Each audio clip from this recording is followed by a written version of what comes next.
Lorsque nous regardons les livres d'Éphésiens, c'est l'un des livres que j'aime beaucoup. Et Éphésiens, au chapitre 4, il parle de l'unité. Il introduit cette deuxième partie de son livre en parlant de l'unité par une exhortation. Il dit, je vous exhorte donc. Je vous exhorte donc. Comme j'avais dit, la clé pour mieux interpréter ces textes se trouve dans le donc, qui est une conjonction de coordination qui marque la conclusion d'un raisonnement, la conséquence d'une idée qui précède ce qu'il est en train de dire. Et qu'est-ce que Paul a enseigné dans les 3 premiers chapitres? Premièrement, j'aimerais qu'on comprenne ces livres d'Éphésiens. Il y a 6 chapitres. Les 3 premiers chapitres, Paul est en train de mettre en lumière une église invisible.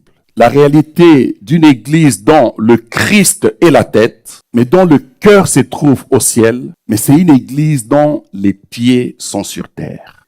Les 3 premiers chapitres, ils parlent de la position de l'église, assise dans les lieux célestes en Christ. Ce sont des réalités que nous ne pouvons pas palper.